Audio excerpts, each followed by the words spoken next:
नक्कीच आपण पाहतोय मुंबईतील सोफिटर हॉटेलमधलंही दृश्य तुम्ही पाहिलं। आदित्य ठाकरे निघून गेलेले आहेत आता तिकडनं आणि ज्या पद्धतीने फडणवीसांचा मुख्यमंत्री फडणवीसांचा ताफा गेला त्या पद्धतीने आपण पाहिलेले एक एक करून एक एक गाडी पुढे गेलेली आहे। त्यामुळे नक्कीच काहीतरी राजकारण यामध्ये शिकतंय का असा प्रश्न उपस्थित झालेला आहे। आदित्य ठाकरे आणि मुख्यमंत्री देवेंद्र फडणवीसांची भेट आणि या भेटीमागे नक्की काय राजकारण आहे हे पाहणं महत्त्वाचं ठरेल। गेल्या काही दिवसांमधली जर आपण टाइमलाईन पाहिली तर आपण बघू शकतो पावसाळी अधिवेशन लागलं होतं। पावसाळी अधिवेशनामध्ये मुख्यमंत्र्यांनी ऑफर दिली, त्याच्यावर चर्चा सुद्धा झाली, हसत खेळत आपण पाहिलं विधिमंडळ परिसरामध्ये आदित्य ठाकरे आणि फडणवीसांमध्ये।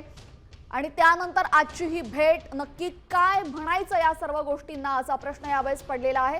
आज पावसाळी अधिवेशन संपला आणि त्यानंतर आदित्य ठाकरे आणि मुख्यमंत्री फडणवीसांची ही भेट अतिशय महत्त्वाची अशी भेट मानली जाते। गेल्या काही दिवसांपासून आपण पाहतोय महायुतीमध्ये एकनाथ शिंदे यांना कुठेतरी कॉर्नर केलं जातंय का अशा चर्चा सुरू होत्या। महायुतीमध्ये एकनाथ शिंदे नाराज असल्याची सुद्धा चर्चा सुरू आहे।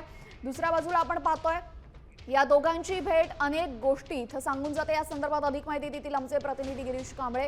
गिरीश, ही भेट अराजकीय असं जरी म्हटलं जात असलं तरीही अर्थातच कुठेतरी राजकीय वास या भेटीला येतोय, काय अधिकची माहिती? मागील 2.5 ते 3 तासांपासून आदित्य ठाकरे आणि देवेंद्र फडणवीस हे हॉटेलमध्ये आहेत आणि आता आदित्य ठाकरे हे काही वेळापूर्वीच हॉटेलमधून निघालेले आहेत।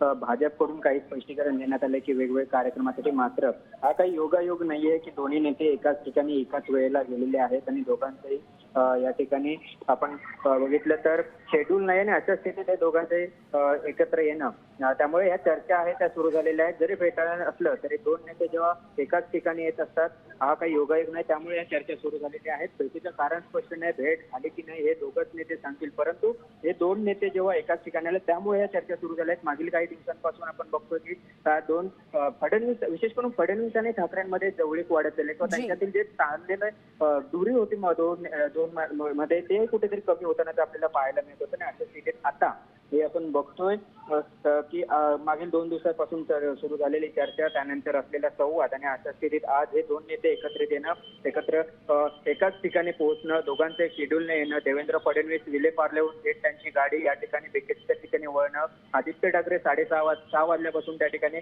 बसून राहणं, त्या वेळात 15 ते 20 मिनिटांनंतर देवेंद्र फडणवीस येणे, हा काही योगायोग नाही। जरी नेते भाजपकडून जरी फेटाळण्यात येत असले तरी किंवा ठाकरे गटाकडून कोणतेही स्पष्टीकरण येत नसलं तरी हे दोन नेते एकाच ठिकाणी असल्यामुळे या चर्चा सुरू झालेल्या आहेत।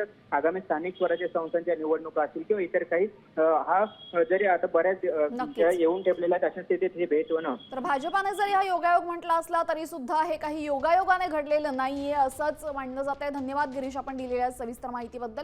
तर तुम्ही पाहताय मुंबईतील सोफिटर हॉटेलमधली ही संपूर्ण दृश्य। याच हॉटेलमध्ये आदित्य ठाकरे आणि फडणवीसांची भेट झाली।